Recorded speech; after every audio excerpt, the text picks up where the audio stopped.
Islamic Philosophy by Allama Mumahhad Iqbal. Scholastic philosophy has put forward three arguments for the existence of God. These arguments, known as the cosmological, the teleological, and the ontological, embody a real movement of thought in its quest after the absolute. But regarded as logical proofs, I am afraid, they are open to serious criticism and further betray a rather superficial interpretation of experience. The cosmological argument views the world as a finite effect, and passing through a series of dependent sequences, related as causes and effects, stops at an uncaused first cause, because of the unthinkability of an infinite regress. It is, however, obvious that a finite effect can give only a finite cause, or at most an infinite series of such causes. To finish the series at a certain point, and to elevate one member of the series to the dignity of an uncaused first cause, is to set at naught the very law of causation on which the whole argument proceeds. Further, the first cause reached by the argument necessarily excludes its effect. And this means that the effect, constituting a limit to its own cause, reduces it to something finite. Again, the cause reached by the argument cannot be regarded as a necessary being for the obvious reason that in the relation of cause and effect the two terms of the relation are equally necessary to each other. Nor is the necessity of existence identical with the conceptual necessity of causation, which is the utmost that this argument can prove. The argument really tries to reach the infinite by merely negating the finite. But the infinite reached by contradicting the finite is a false infinite, which neither explains itself nor the finite, which is thus made to stand in opposition to the infinite. The true infinite does not exclude the finite. It embraces the finite without effacing its finitude, and explains and justifies its being. Logically speaking, then, the movement from the finite to the infinite as embodied in the cosmological argument is quite illegitimate. And the argument fails in toto. The teleological argument is no better. It scrutinizes the effect with a view to discover the character of its cause. From the traces of foresight, purpose, and adaptation in nature, it infers the existence of a self-conscious being of infinite intelligence and power.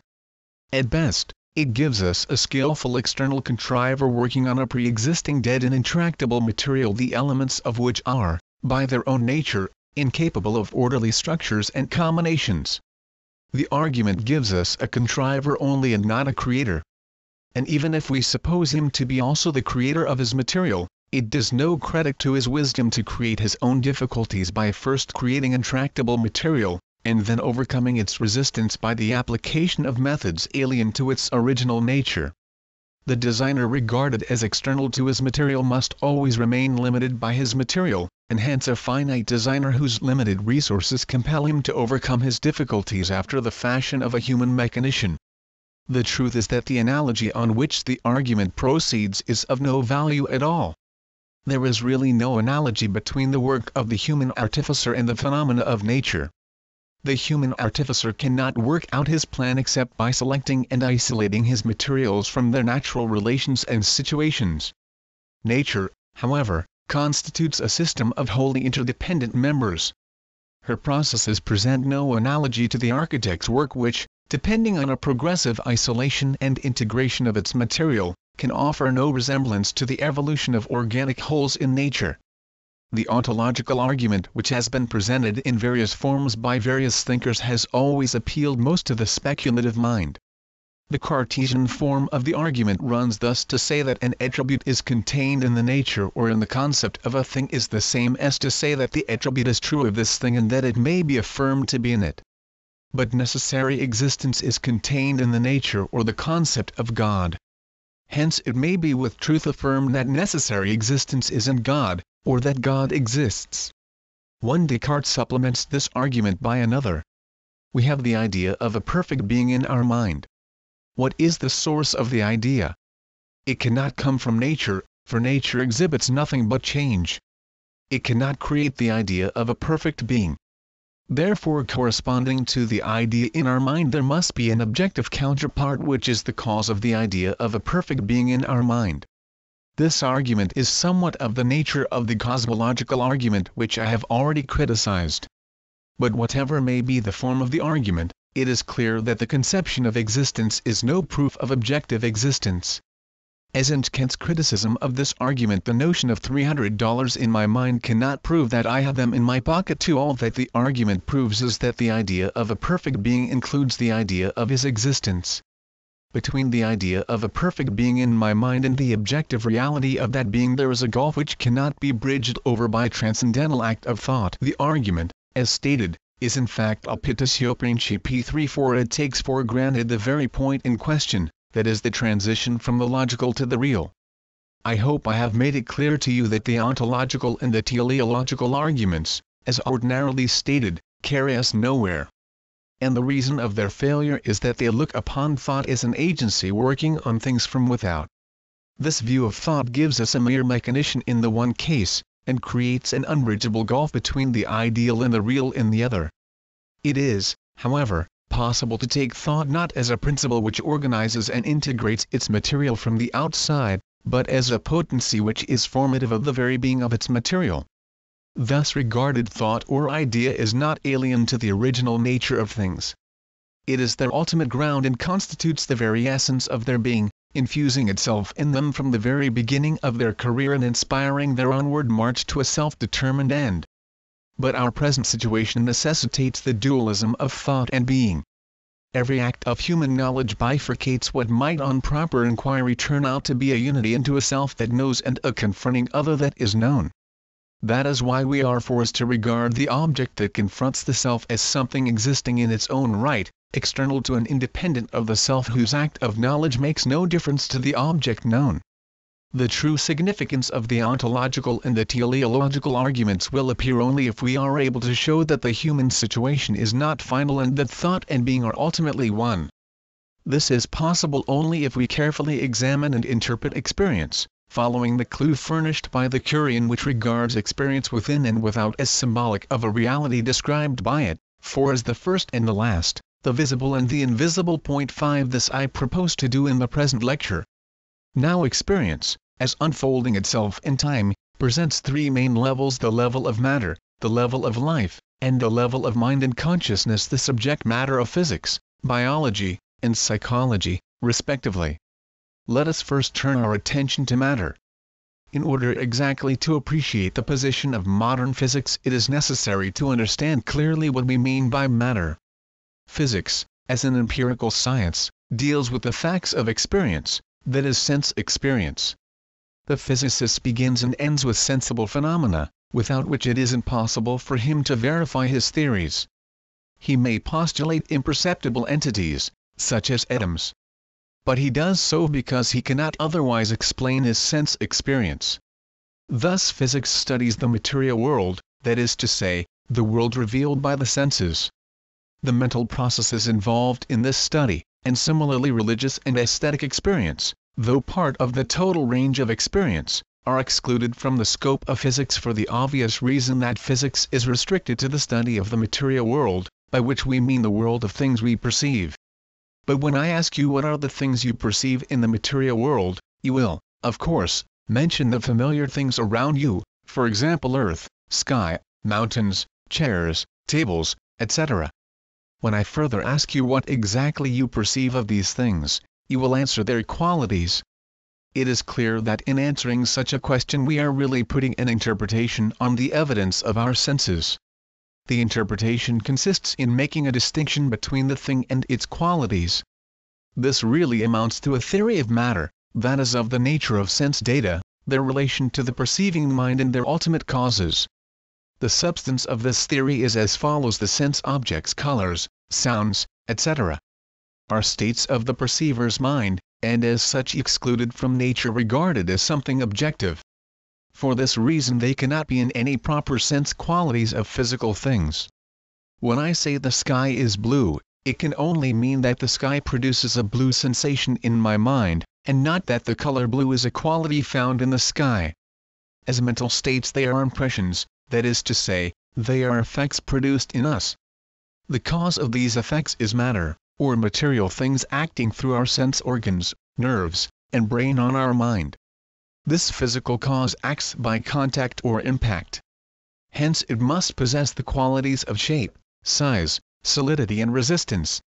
6. It was the philosopher Berkeley who first undertook to refute the theory of matter as the unknown cause of our sensations. 7. Our own time's Professor Whitehead, an eminent mathematician and scientist, has conclusively shown that the traditional theory of materialism is wholly untenable. It is obvious that, on the theory, colors, sounds, etc., are subjective states only, and form no part of nature. What enters the eye and the ear is not color or sound, but invisible ether waves and inaudible air waves. Nature is not what we know her to be.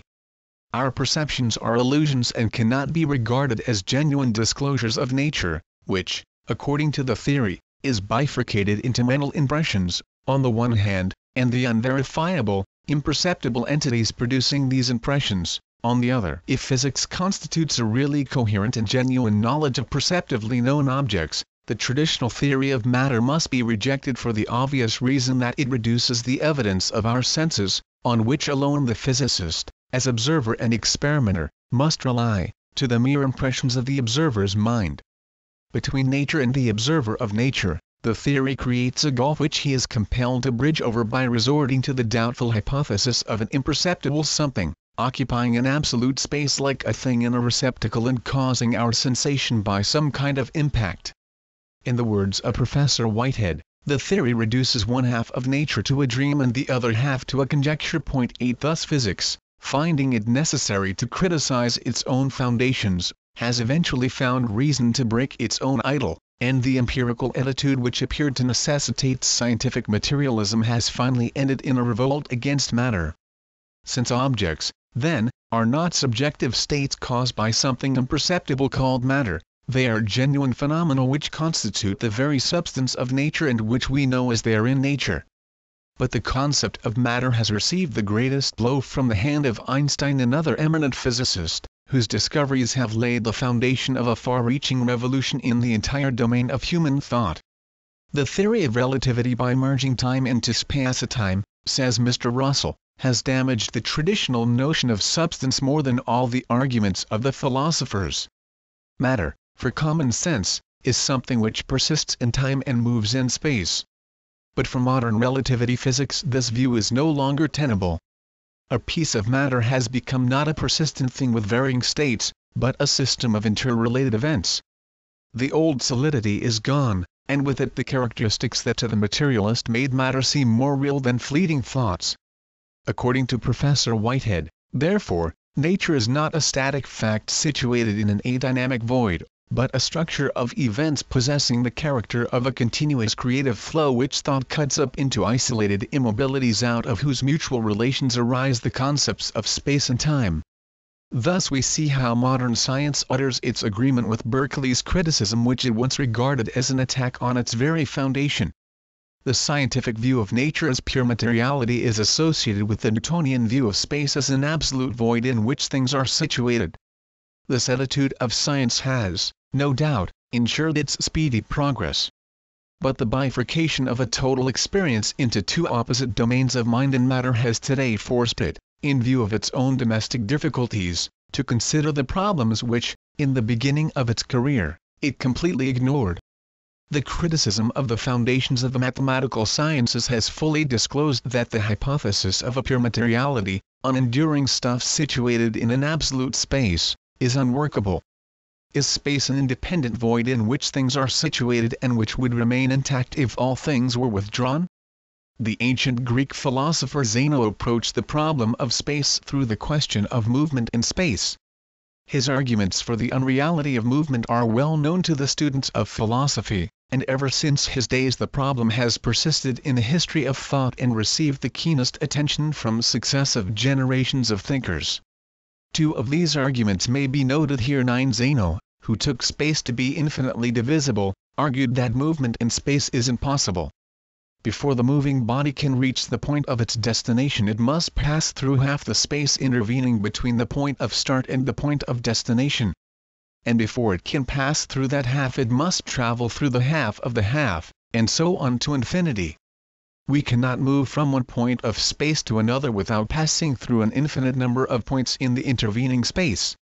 But it is impossible to pass through an infinity of points in a finite time. He further argued that the flying arrow does not move, because at any time during the course of its flight it is at rest in some point of space. Thus Zeno held that movement is only a deceptive appearance and that reality is one and immutable. The unreality of movement means the unreality of an independent space. Muslim thinkers of the school of Al-Ash'ar did not believe in the infinite divisibility of space and time.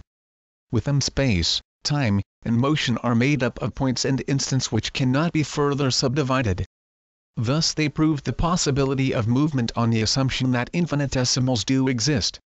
For if there is a limit to the divisibility of space and time, movement from one point of space to another point is possible in a finite time. Ibn Hazm, however, rejected the Ash'arite notion of infinitesimals. 11 And modern mathematics has confirmed his view. The Ash'arite argument, therefore, cannot logically resolve the paradox of Zeno. Of modern thinkers, the French philosopher Bergson and the British mathematician Bertrand Russell have tried to refute Zeno's arguments from their respective standpoints. To Bergson, movement, as true change, is the fundamental reality. The paradox of Zeno is due to a wrong apprehension of space and time, which are regarded by Bergson only as intellectual views of movement. It is not possible to develop here the argument of Bergson without a fuller treatment of the metaphysical concept of life on which the whole argument is based. 12 Bertrand Russell's argument proceeds on Cantor's theory of mathematical continuity. 13 Which he looks upon as one of the most important discoveries of modern mathematics. 14 Zeno's argument is obviously based on the assumption that space and time consist of infinite number of points and instants. On this assumption it is easy to argue that since between 2 points the moving body will be out of place, motion is impossible, for there is no place for it to take place. Cantor's discovery shows that space and time are continuous. Between any 2 points in space there is an infinite number of points, and in an infinite series no 2 points are next to each other. The infinite divisibility of space and time means the compactness of the points in the series. It does not mean that points are mutually isolated in the sense of having a gap between one another. Russell's answer to Zeno, then, is as follows. Zeno asks, how can you go from one position at one moment to the next position at the next moment without in the transition being at no position at no moment? The answer is that there is no next position to any position, no next moment to any moment, because between any two there is always another. If there were infinitesimals, movement would be impossible, but there are none. Zeno therefore is right in saying that the arrow is at rest at every moment of its flight, wrong in inferring that therefore it does not move, for there is a 1-1 correspondence in a movement between the infinite series of positions and the infinite series of instants. According to this doctrine, then it is possible to affirm the reality of space, time, and movement, and yet avoid the paradox in Zeno's arguments. 15 Thus Bertrand Russell proves the reality of movement on the basis of Cantor's theory of continuity. The reality of movement means the independent reality of space and the objectivity of nature. But the identity of continuity and the infinite divisibility of space is no solution of the difficulty. Assuming that there is a 1-1 correspondence between the infinite multiplicity of instants in a finite interval of time and an infinite multiplicity of points in a finite portion of space, the difficulty arising from the divisibility remains the same. The mathematical conception of continuity as infinite series applies not to movement regarded as an act, but rather to the picture of movement as viewed from the outside. The act of movement, that is movement as lived and not as thought, does not admit of any divisibility. The flight of the arrow observed as a passage in space is divisible, but its flight regarded as an act, apart from its realization in space, is one and incapable of partition into a multiplicity. In partition lies its destruction. With Einstein, space is real, but relative to the observer. He rejects the Newtonian concept of an absolute space. The object observed is variable. It is relative to the observer. Its mass, shape, and size change as the observer's position and speed change. Movement and rest, too, are relative to the observer. There is, therefore, no such thing as a self-subsistent materiality of classical physics. It is, however, necessary here to guard against a misunderstanding. The use of the word observer in this connection has misled Walden Carr into the view that the theory of relativity inevitably leads to monadistic idealism. It is true that according to the theory the shapes, sizes, and durations of phenomena are not absolute. But as Professor Nunn points out, the space-time frame does not depend on the observer's mind. It depends on the point of the material universe to which his body is attached. In fact, the observer can be easily replaced by a recording apparatus. 16 Personally, I believe that the ultimate character of reality is spiritual, but in order to avoid a widespread misunderstanding it is necessary to point out that Einstein's theory, which, as a scientific theory, deals only with the structure of things, throws no light on the ultimate nature of things which possess that structure. The philosophical value of the theory is twofold. First, it destroys, not the objectivity of nature, but the view of substance as simple location in space, a view which led to materialism in classical physics. Substance for modern relativity physics is not a persistent thing with variable states, but a system of interrelated events. In Whitehead's presentation of the theory, the notion of matter is entirely replaced by the notion of organism. Secondly, the theory makes space dependent on matter. The universe, according to Einstein, is not a kind of island in an infinite space. It is finite but boundless. Beyond it there is no empty space. In the absence of matter the universe would shrink to a point. Looking, however, at the theory from the standpoint that I have taken in these lectures, Einstein's relativity presents one great difficulty, that is the unreality of time. A theory which takes time to be a kind of fourth dimension of space must, it seems, regard the future as something already given, as indubitably fixed as the past. 17 Time as a free creative movement has no meaning for the theory. It does not pass. Events do not happen. We simply meet them. It must not, however, be forgotten that the theory neglects certain characteristics of time as experienced by us. And it is not possible to say that the nature of time is exhausted by the characteristics which the theory does note in the interests of a systematic account of those aspects of nature which can be mathematically treated. Nor is it possible for us laymen to understand what the real nature of Einstein's time is. It is obvious that Einstein's time is not Bergson's pure duration. Nor can we regard it as serial time. Serial time is the essence of causality as defined by Kant. The cause and its effect are mutually so related that the former is chronologically prior to the latter, so that if the former is not, the latter cannot be.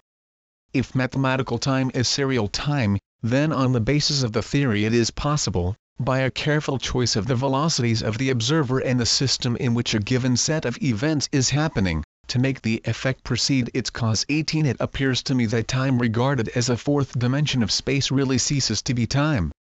A modern Russian writer, Ouspensky, in his book called Tertium Organum, conceives the fourth dimension to be the movement of a three-dimensional figure in a direction not contained in itself. 19 Just as the movement of the point, the line and the surface in a direction not contained in them gives us the ordinary three dimensions of space, in the same way the movement of the three-dimensional figure in a direction not contained in itself must give us the fourth dimension of space. And since time is the distance separating events in order of succession and binding them in different wholes, it is obviously a distance lying in a direction not contained in the three-dimensional space. As a new dimension, this distance, separating events in the order of succession, is incommensurable with the dimensions of three-dimensional space, as a year is incommensurable with St. Petersburg. It is perpendicular to all directions of three-dimensional space, and is not parallel to any of them. Elsewhere in the same book Ouspensky describes our time sense as a misty space sense and argues, on the basis of our psychic constitution, that to one, two or three-dimensional beings the higher dimension must always appear a succession in time. This obviously means that what appears to us three-dimensional beings as time is in reality an imperfectly sensed space dimension which in its own nature does not differ from the perfectly sensed dimensions of Euclidean space. In other words, time is not a genuine creative movement. And that what we call future events are not fresh happenings, but things already given and located in an unknown space. Yet in his search for a fresh direction, other than the three Euclidean dimensions, Ouspensky needs a real serial time, that is a distance separating events in the order of succession. Thus time which was needed and consequently viewed as succession for the purposes of one stage of the argument is quietly divested, at a later stage, of its serial character and reduced to what does not differ in anything from the other lines and dimensions of space. It is because of the serial character of time that Ouspensky was able to regard it as a genuinely new direction in space. If this characteristic is in reality an illusion, how can it fulfill Ouspensky's requirements of an original dimension? Passing now to other levels of experience, life and consciousness. Consciousness may be imagined as a deflection from life. Its function is to provide a luminous point in order to enlighten the forward rush of life. 20. It is a case of tension, a state of self-concentration, by means of which life manages to shut out all memories and associations which have no bearing on a present action. It has no well-defined fringes. It shrinks and expands as the occasion demands. To describe it as an epiphenomenon of the processes of matter is to deny it as an independent activity, and to deny it as an independent activity is to deny the validity of all knowledge, which is only a systematized expression of consciousness. Thus consciousness is a variety of the purely spiritual principle of life, which is not a substance, but an organizing principle, a specific mode of behavior essentially different to the behavior of an externally worked machine.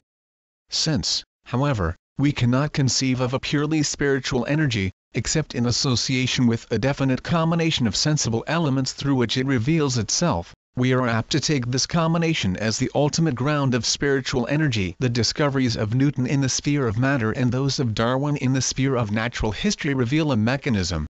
All problems, it was believed, were really the problems of physics. Energy and atoms, with the properties self-existing in them, could explain everything, including life, thought, will, and feeling. The concept of mechanism, a purely physical concept, claimed to be the all-embracing explanation of nature. And the battle for and against mechanism is still being fiercely fought in the domain of biology. The question, then, is whether the passage to reality through the revelations of sense perception necessarily leads to a view of reality essentially opposed to the view that religion takes of its ultimate character. Is natural science finally committed to materialism?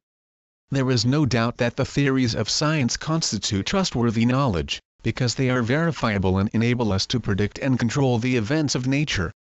But we must not forget that what is called science is not a single systematic view of reality. It is a mass of sectional views of reality, fragments of a total experience which do not seem to fit together. Natural science deals with matter, with life, and with mind. But the moment you ask the question how matter, life, and mind are mutually related, you begin to see the sectional character of the various sciences that deal with them and the inability of these sciences, taken singly, to furnish a complete answer to your question. In fact, the various natural sciences are like so many vultures falling on the dead body of nature, and each running away with a piece of its flesh. Nature as the subject of science is a highly artificial affair, and this artificiality is the result of that selective process to which science must subject her in the interests of precision. The moment you put the subject of science in the total of human experience, it begins to disclose a different character. Thus religion, which demands the whole of reality and for this reason must occupy a central place in any synthesis of all the data of human experience, has no reason to be afraid of any sectional views of reality. Natural science is by nature sectional. It cannot, if it is true to its own nature and function, set up its theory as a complete view of reality. The concepts we use in the organization of knowledge are, therefore, sectional in character, and their application is relative to the level of experience to which they are applied. The concept of cause, for instance, the essential feature of which is priority to the effect, is relative to the subject matter of physical science, which studies one special kind of activity to the exclusion of other forms of activity observed by others. When we rise to the level of life and mind, the concept of cause fails us, and we stand in need of concepts of a different order of thought. The action of living organisms, initiated and planned in view of an end, is totally different to causal action. The subject matter of our inquiry, therefore, demands the concepts of end and purpose, which act from within, unlike the concept of cause, which is external to the effect and acts from without. No doubt, there are aspects of the activity of a living organism which it shares with other objects of nature. In the observation of these aspects, the concepts of physics and chemistry would be needed. but the behavior of the organism is essentially a matter of inheritance and incapable of sufficient explanation in terms of molecular physics. However, the concept of mechanism has been applied to life, and we have to see how far the attempt has succeeded. Unfortunately, I am not a biologist and must turn to biologists themselves for support. After telling us that the main difference between a living organism and a machine is that the former is self-maintaining and self-reproducing, J.S. Haldane says it is thus evident that although we find within the living body many phenomena which, so long as we do not look closely, can be interpreted satisfactorily as physical and chemical mechanism, there are side-by-side other phenomena, that is self-maintenance and reproduction, for which the possibility of such interpretation seems to be absent. The mechanists assume that the bodily mechanisms are so constructed as to maintain, repair, and reproduce themselves. In the long process of natural selection, mechanisms of this sort have, they suggest, been evolved gradually. Let us examine this hypothesis. When we state an event in mechanical terms, we state it as a necessary result of certain simple properties of separate parts which interact in the event. The essence of the explanation or restatement of the event is that after due investigation we have assumed that the parts interacting in the event have certain simple and definite properties, so that they always react in the same way under the same conditions. For a mechanical explanation, the reacting parts must first be given. Unless an arrangement of parts with definite properties is given, it is meaningless to speak of mechanical explanation. To postulate the existence of a self-producing or self-maintaining mechanism is, thus, to postulate something to which no meaning can be attached. Meaningless terms are sometimes used by physiologists. But there is none so absolutely meaningless as the expression mechanism of reproduction. Any mechanism there may be in the parent organism is absent in the process of reproduction, and must reconstitute itself at each generation, since the parent organism is reproduced from a mere tiny speck of its own body. There can be no mechanism of reproduction. The idea of a mechanism which is constantly maintaining or reproducing its own structure is self-contradictory. A mechanism which reproduced itself would be a mechanism without parts, and, therefore, not a mechanism. 21 Life is, then, a unique phenomenon, and the concept of mechanism is inadequate for its analysis. Its factual wholeness, to use an expression of Driesche, another notable biologist, is a kind of unity which, looked at from another point of view, is also a plurality. In all the purposive processes of growth and adaptation to its environment, whether this adaptation is secured by the formation of fresh or the modification of old habits, it possesses a career which is unthinkable in the case of a machine. And the possession of a career means that the sources of its activity cannot be explained except in reference to a remote past, the origin of which, therefore, must be sought in a spiritual reality revelable in, but non-discoverable by, any analysis of spatial experience. It would, therefore, seem that life is foundational and anterior to the routine of physical and chemical processes which must be regarded as a kind of fixed behavior formed during a long course of evolution.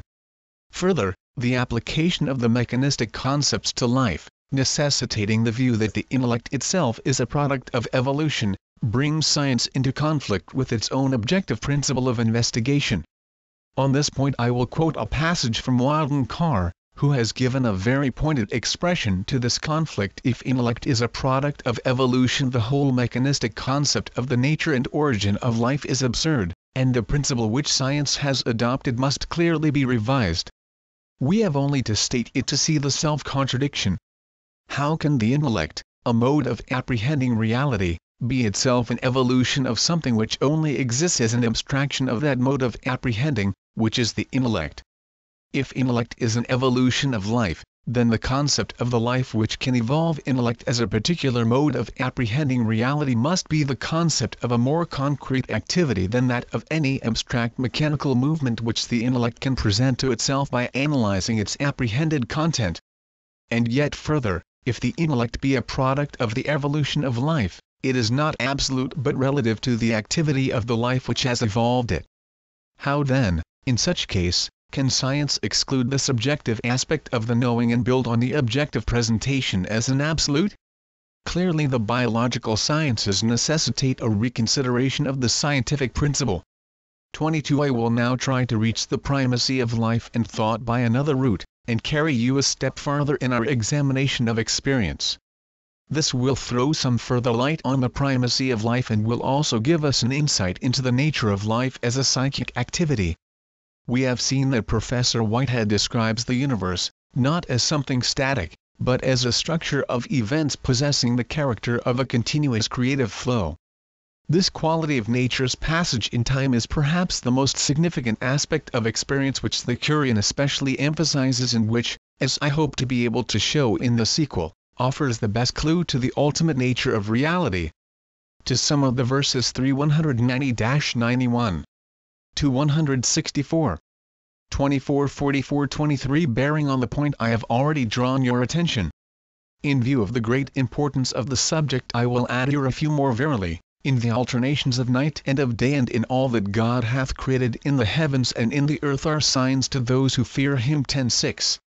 And it is he who hath ordained the night and the day to succeed one another for those who desire to think on God or desire to be thankful. 25:62. Seest thou not that God causeth the night to come in upon the day, and the day to come in upon the night? And that he hath subjected the sun and the moon to laws by which each speedeth along to an appointed goal? 31:29. It is of him that the night returneth on the day, and that the day returneth on the night. 39:5. And of him is the change of the night and of the day. 23:80. There is another set of verses which, indicating the relativity of our reckoning of time, suggests the possibility of unknown levels of consciousness. 24. But I will content myself with the discussion of the familiar, yet deeply significant, aspect of experience alluded to in the verses quoted above. Among the representatives of contemporary thought, Bergson is the only thinker who has made a keen study of the phenomenon of duration in time. I will first briefly explain to you his view of duration and then point out the inadequacy of his analysis in order fully to bring out the implications of a completer view of the temporal aspect of existence. The ontological problem before us is how to define the ultimate nature of existence. That the universe persists in time is not open to doubt. Yet, since it is external to us, it is possible to be skeptical about its existence. In order completely to grasp the meaning of this persistence in time, we must be in a position to study some privileged case of existence which is absolutely unquestionable and gives us the further assurance of a direct vision of duration. Now, my perception of things that confront me is superficial and external. But my perception of my own self is internal, intimate, and profound. It follows, therefore, the conscious experience is that privileged case of existence in which we are in absolute contact with reality, and an analysis of this privileged case is likely to throw a flood of light on the ultimate meaning of existence. What do I find when I fix my gaze on my own conscious experience? In the words of Bergson, I pass from state to state. I am warm or cold. I am merry or sad, I work or I do nothing, I look at what is around me or I think of something else. Sensations, feelings, volitions, ideas, such are the changes into which my existence is divided and which color it in turns. I change then, without ceasing. 25. Thus, there is nothing static in my inner life. All is a constant mobility, an unceasing flux of states, a perpetual flow in which there is no halt or resting place. Constant change, however, is unthinkable without time. On the analogy of our inner experience, then, conscious existence means life in time. A keener insight into the nature of conscious experience, however, reveals that the self in its inner life moves from the center outwards. It has, so to speak, two sides which may be described as appreciative and efficient. On its efficient side it enters into relation with what we call the world of space. The efficient self is the subject of associationist psychology, the practical self of daily life in its dealing with the external order of things which determine our passing states of consciousness and stamp on these states their own spatial feature of mutual isolation. The self here lives outside itself as it were, and, while retaining its unity as a totality, discloses itself as nothing more than a series of specific and consequently numberable states. The time in which the efficient self lives is, therefore, the time of which we predicate long and short. It is hardly distinguishable from space. we can conceive it only as a straight line composed of spatial points which are external to one another like so many stages in a journey. But time thus regarded is not true time, according to Bergson. Existence in spatialized time is spurious existence. A deeper analysis of conscious experience reveals to us what I have called the appreciative side of the self. With our absorption in the external order of things, necessitated by our present situation, it is extremely difficult to catch a glimpse of the appreciative self. In our constant pursuit after external things we weave a kind of veil round the appreciative self which thus becomes completely alien to us. It is only in the moments of profound meditation, when the efficient self is in abeyance, that we sink into our deeper self and reach the inner center of experience. In the life process of this deeper ego, the states of consciousness melt into each other. The unity of the appreciative ego is like the unity of the germ in which the experiences of its individual ancestors exist, not as a plurality, but as a unity in which every experience permeates the whole. There is no numerical distinctness of states in the totality of the ego, the multiplicity of whose elements is, unlike that of the efficient self, wholly qualitative. There is change in movement, but change and movement are indivisible. Their elements interpenetrate and are wholly non-serial in character. It appears that the time of the appreciative self is a single now which the efficient self, in its traffic with the world of space, pulverizes into a series of no's like pearl beads in a thread. Here is, then, pure duration unadulterated by space. The Curian with its characteristic simplicity alludes to the serial and non-serial aspects of duration in the following verses: and put thou thy trust in him that liveth and dieth not, and celebrate his praise who in 6 days created the heavens and the earth, and what is between them, then mounted his throne. The God of Mercy 2558-59. All things we have created with a fixed destiny. Our command was but one, swift as the twinkling of an eye. 5449-50. If we look at the movement embodied in creation from the outside, that is to say, if we apprehend it intellectually, it is a process lasting through thousands of years. For one divine day, in the terminology of the Curian, as of the Old Testament, is equal to 1,000 years. 26. From another point of view, the process of creation, lasting through thousands of years, is a single indivisible act, swift as the twinkling of an eye. It is, however, impossible to express this inner experience of pure duration in words, for language is shaped on the serial time of our daily efficient self. Perhaps an illustration will further elucidate the point. According to physical science, the cause of your sensation of red is the rapidity of wave motion, the frequency of which is 400 billions per second. If you could observe this tremendous frequency from the outside, and count it at the rate of 2000 per second, which is supposed to be the limit of the perceptibility of light, it will take you more than 6,000 years to finish the enumeration. 27. Yet in the single momentary mental act of perception you hold together a frequency of wave motion which is practically incalculable. That is how the mental act transforms succession into duration. The appreciative self, then, is more or less corrective of the efficient self, inasmuch as it synthesizes all the hears and knows the small changes of space and time, indispensable to the efficient self, into the coherent wholeness of personality. Pure time, then, as revealed by a deeper analysis of our conscious experience, is not a string of separate, reversible instants. It is an organic whole in which the past is not left behind, but is moving along with, and operating in, the present. And the future is given to it not as lying before, yet to be traversed. It is given only in the sense that it is present in its nature as an open possibility. 28. It is time regarded as an organic whole that the Curian describes as taqdr, or the destiny, a word which has been so much misunderstood both in and outside the world of Islam. Destiny is time regarded as prior to the disclosure of its possibilities. It is time freed from the net of causal sequence, the diagrammatic character which the logical understanding imposes on it. In one word, it is time as felt and not as thought and calculated. If you ask me why the Emperor Humayun and Shah Tahmasp of Persia were contemporaries, I can give you no causal explanation.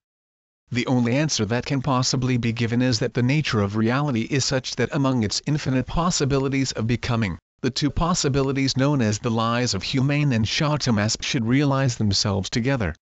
time regarded as destiny forms the very essence of things.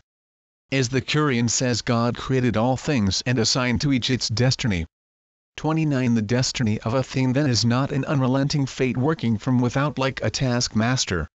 It is the inward reach of a thing, its realizable possibilities which lie within the depths of its nature, and serially actualize themselves without any feeling of external compulsion. Thus the organic wholeness of duration does not mean that full-fledged events are lying, as it were, in the womb of reality, and drop one by one like the grains of sand from the hourglass. If time is real, and not a mere repetition of homogeneous moments which make conscious experience a delusion, then every moment in the life of reality is original, giving birth to what is absolutely novel and unforeseeable. Every day doth some new work employ him, 30 says the Quran. To exist in real time is not to be bound by the fetters of serial time, but to create it from moment to moment and to be absolutely free and original in creation. In fact, all creative activity is free activity. Creation is opposed to repetition, which is a characteristic of mechanical action. That is why it is impossible to explain the creative activity of life in terms of mechanism. Science seeks to establish uniformities of experience, that is the laws of mechanical repetition. Life with its intense feeling of spontaneity constitutes a center of indetermination, and thus falls outside the domain of necessity. Hence science cannot comprehend life. The biologist who seeks a mechanical explanation of life is led to do so because he confines his study to the lower forms of life whose behavior discloses resemblances to mechanical action. If he studies life as manifested in himself, that is his own mind freely choosing, rejecting, reflecting, surveying the past and the present, and dynamically imagining the future, he is sure to be convinced of the inadequacy of his mechanical concepts. On the analogy of our conscious experience, then, the universe is a free creative movement. But how can we conceive a movement independent of a concrete thing that moves? The answer is that the notion of things is derivative. We can derive things from movement. We cannot derive movement from immobile things. If, for instance, we suppose material atoms, such as the atoms of Democritus, to be the original reality, we must import movement into them from the outside as something alien to their nature. Whereas if we take movement as original, static things may be derived from it. In fact, physical science has reduced all things to movement. The essential nature of the atom in modern science is electricity and not something electrified. Apart from this, things are not given in immediate experience as things already possessing definite contours, for immediate experience is a continuity without any distinctions in it. What we call things are events in the continuity of nature which thought spatializes and thus regards as mutually isolated for purposes of action. The universe which seems to us to be a collection of things is not a solid stuff occupying a void. It is not a thing but an act. The nature of thought according to Bergson is serial. It cannot deal with movement, except by viewing it as a series of stationary points. It is, therefore, the operation of thought, working with static concepts, that gives the appearance of a series of immobilities to what is essentially dynamic in its nature. The coexistence and succession of these immobilities is the source of what we call space and time. According to Bergson, then, reality is a free, unpredictable, creative, vital impetus of the nature of volition which thought spatializes and views as a plurality of things. A full criticism of this view cannot be undertaken here. Suffice it to say that the vitalism of Bergson ends in an insurmountable dualism of will and thought. This is really due to the partial view of intelligence that he takes. Intelligence, according to him, is a spatializing activity. It is shaped on matter alone, and has only mechanical categories at its disposal. But, as I pointed out in my first lecture, thought has a deeper movement also. 31 While it appears to break up reality into static fragments, its real function is to synthesize the elements of experience by employing categories suitable to the various levels which experience presents. It is as much organic as life. The movement of life, as an organic growth, involves a progressive synthesis of its various stages. Without this synthesis it will cease to be organic growth. It is determined by ends, and the presence of ends means that it is permeated by intelligence. nor is the activity of intelligence possible without the presence of ends. In conscious experience, life and thought permeate each other. They form a unity. Thought, therefore, in its true nature, is identical with life. Again, in Bergson's view, the forward rush of the vital impulse in its creative freedom is unilluminated by the light of an immediate or a remote purpose. It is not aiming at a result. It is wholly arbitrary, undirected, chaotic, and unforeseeable in its behavior. It is mainly here that Bergson's analysis of our conscious experience reveals its inadequacy. He regards conscious experience as the past moving along with and operating in the present. He ignores that the unity of consciousness has a forward-looking aspect also. Life is only a series of acts of attention, and an act of attention is inexplicable without reference to a purpose, conscious or unconscious. Even our acts of perception are determined by our immediate interests and purposes. The Persian poet Urf has given a beautiful expression to this aspect of human perception. He says, 32 If your heart is not deceived by the mirage, be not proud of the sharpness of your understanding. For your freedom from this optical illusion is due to your imperfect thirst. The poet means to say that if you had a vehement desire for a drink, the sands of the desert would have given you the impression of a lake. Your freedom from the illusion is due to the absence of a keen desire for water. You have perceived the thing as it is because you were not interested in perceiving it as it is not. Thus ends and purposes, whether they exist as conscious or subconscious tendencies, form the warp and woof of our conscious experience. And the notion of purpose cannot be understood except in reference to the future. The past, no doubt, abides and operates in the present. But this operation of the past in the present is not the whole of consciousness. The element of purpose discloses a kind of forward look in consciousness. Purposes not only color our present states of consciousness, but also reveal its future direction. In fact, they constitute the forward push of our life, and thus in a way anticipate and influence the states that are yet to be.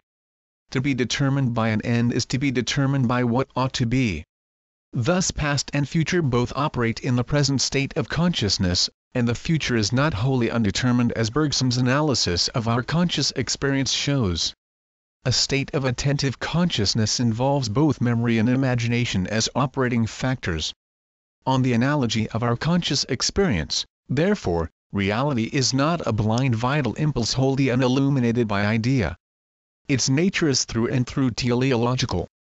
Bergson, however, denies the teleological character of reality on the ground that teleology makes time unreal. According to him, the portals of the future must remain wide open to reality. Otherwise, it will not be free and creative. No doubt, if teleology means the working out of a plan in view of a predetermined end or goal, it does make time unreal. It reduces the universe to a mere temporal reproduction of a pre-existing eternal scheme or structure in which individual events have already found their proper places, waiting, as it were, for their respective turns to enter into the temporal sweep of history. All is already given somewhere in eternity. The temporal order of events is nothing more than a mere imitation of the eternal mold. Such a view is hardly distinguishable from mechanism which we have already rejected. 33 inches fact. It is a kind of veiled materialism in which fate or destiny takes the place of rigid determinism, leaving no scope for human or even divine freedom. The world regarded as a process realizing a preordained goal is not a world of free, responsible moral agents. It is only a stage on which puppets are made to move by a kind of pull from behind. There is, however, another sense of teleology. From our conscious experience we have seen that to live is to shape and change ends and purposes and to be governed by them. Mental life is teleological in the sense that, while there is no far-off distant goal towards which we are moving, there is a progressive formation of fresh ends, purposes, and ideal scales of value as the process of life grows and expands. We become by ceasing to be what we are. Life is a passage through a series of deaths. But there is a system in the continuity of this passage. Its various stages, in spite of the apparently abrupt changes in our evaluation of things, are organically related to one another. The life history of the individual is, on the whole, a unity and not a mere series of mutually ill-adapted events. The world process, or the movement of the universe in time, is certainly devoid of purpose, if by purpose we mean a foreseen and a far-off fixed destination to which the whole creation moves. To endow the world process with purpose in this sense is to rob it of its originality and its creative character. Its ends are terminations of a career. They are ends to come and not necessarily premeditated. A time process cannot be conceived as a line already drawn. It is a line in the drawing and actualization of open possibilities. It is purposive only in the sense that it is selective in character, and brings itself to some sort of a present fulfillment by actively preserving and supplementing the past. To my mind, nothing is more alien to the Quranic outlook than the idea that the universe is the temporal working out of a preconceived plan. As I have already pointed out, the universe, according to the Quran, is liable to increase 34. It is a growing universe and not an already completed product which left the hand of its maker ages ago, and is now lying stretched in space as a dead mass of matter to which time does nothing, and consequently is nothing. We are now, I hope, in a position to see the meaning of the verse, and it is He who hath ordained the night and the day to succeed one another for those who desire to think on God or desire to be thankful. 1935. A critical interpretation of the sequence of time as revealed in ourselves has led us to a notion of the ultimate reality as pure duration in which thought, life, and purpose interpenetrate to form an organic unity. We cannot conceive this unity except as the unity of a self, an all-embracing concrete self, the ultimate source of all individual life and thought. I venture to think that the error of Bergson consists in regarding pure time as prior to self, to which alone pure duration is predicable. Neither pure space nor pure time can hold together the multiplicity of objects and events. It is the appreciative act of an enduring self only which can seize the multiplicity of duration broken up into an infinity of instants and transform it to the organic wholeness of a synthesis. To exist in pure duration is to be a self, and to be a self is to be able to say I am. Only that truly exists which can say I am. It is the degree of the intuition of I-amness that determines the place of a thing in the scale of being. We too say I am. But our I-amness is dependent and arises out of the distinction between the self and the not-self. The ultimate self, in the words of the Quran, can afford to dispense with all the worlds. 36 To him the not-self does not present itself as a confronting other, or else it would have to be, like our finite self, in spatial relation with the confronting other. What we call nature or the not-self is only a fleeting moment in the life of God. His I-amness is independent, elemental, absolute. 37 Of such a self it is impossible for us to form an adequate conception. As the Quran says, naught is like him. Yet he hears and sees. 38 Now a self is unthinkable without a character, that is a uniform mode of behavior. Nature, as we have seen, is not a mass of pure materiality occupying a void. It is a structure of events, a systematic mode of behavior, and as such organic to the ultimate self. Nature is to the divine self as character is to the human self. In the picturesque phrase of the Quran, it is the habit of Allah. 39 From the human point of view, it is an interpretation which, in our present situation, we put on the creative activity of the absolute ego. At a particular moment in its forward movement it is finite.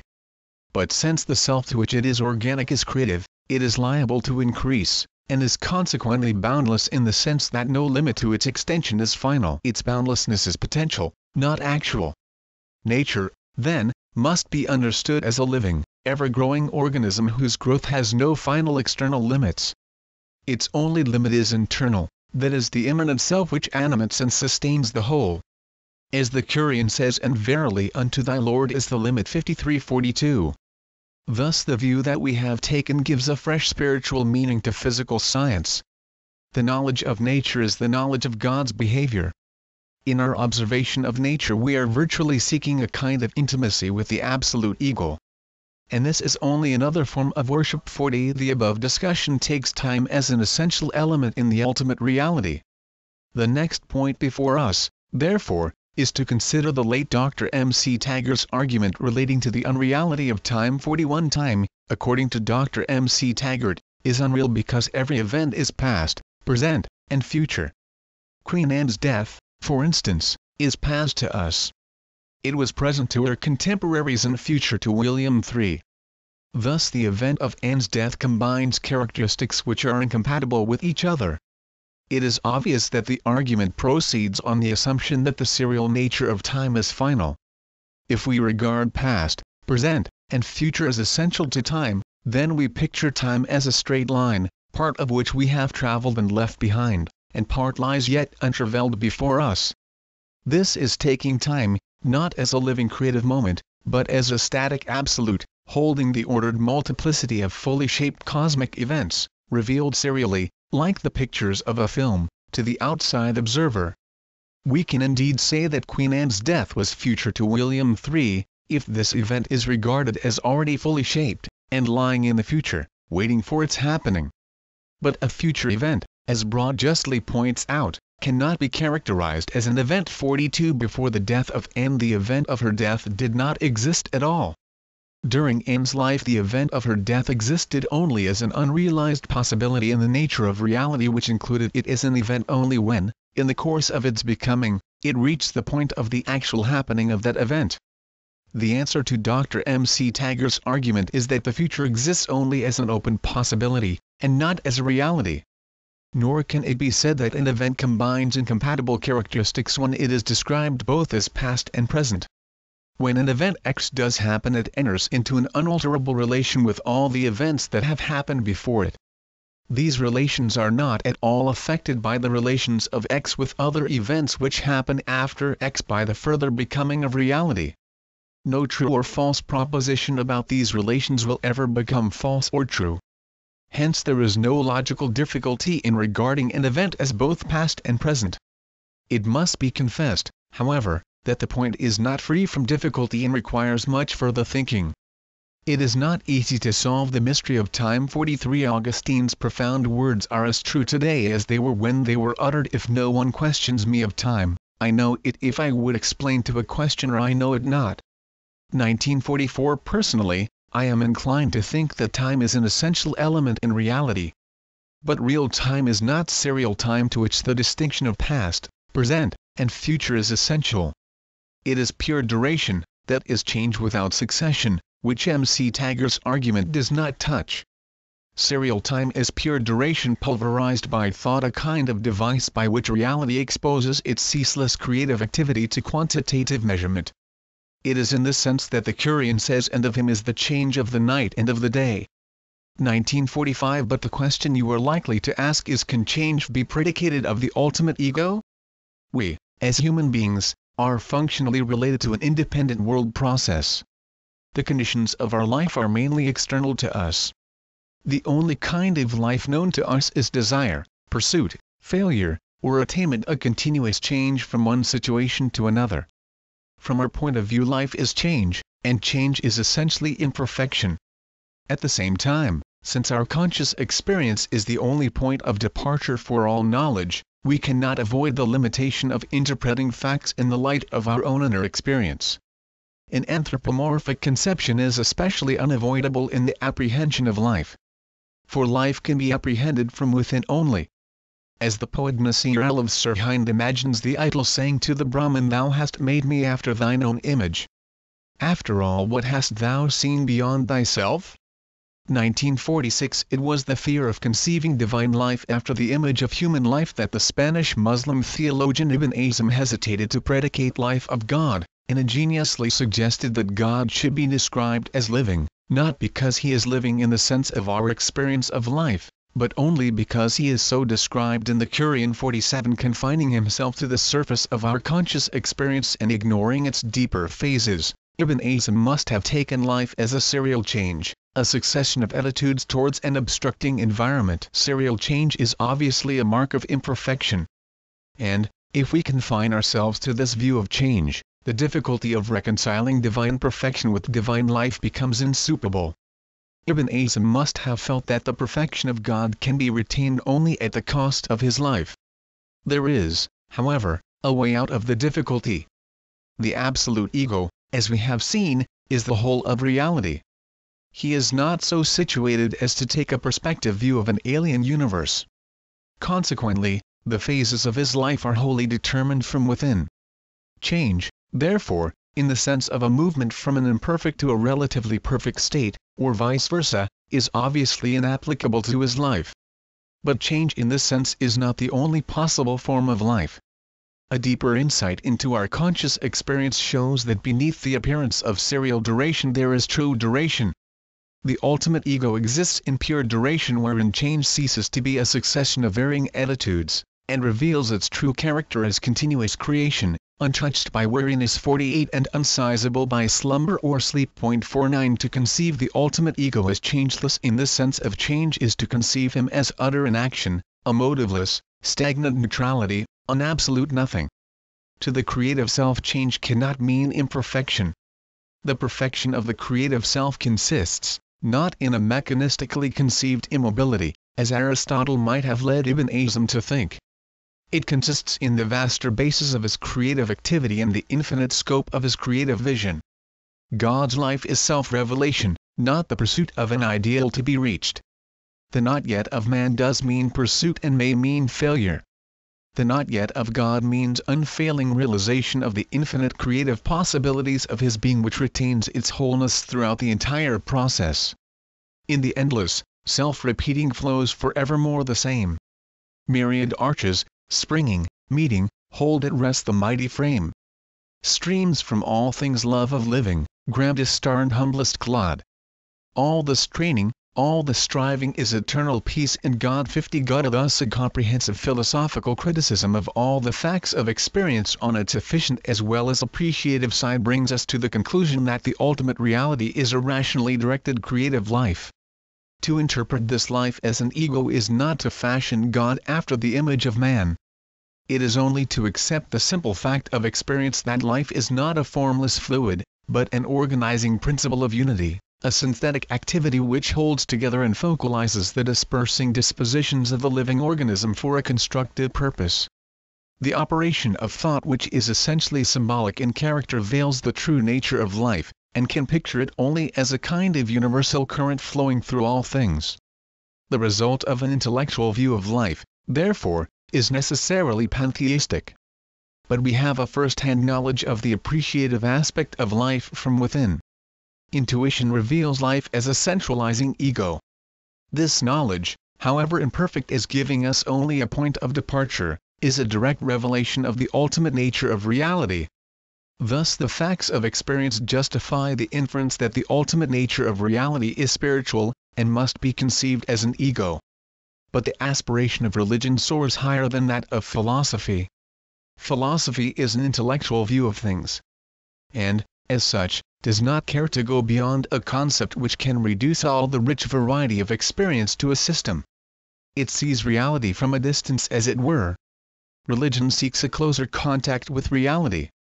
The one is theory. The other is living experience, association, intimacy. In order to achieve this intimacy, thought must rise higher than itself, and find its fulfillment in an attitude of mind which religion describes as prayer, one of the last words on the lips of the Prophet of Islam.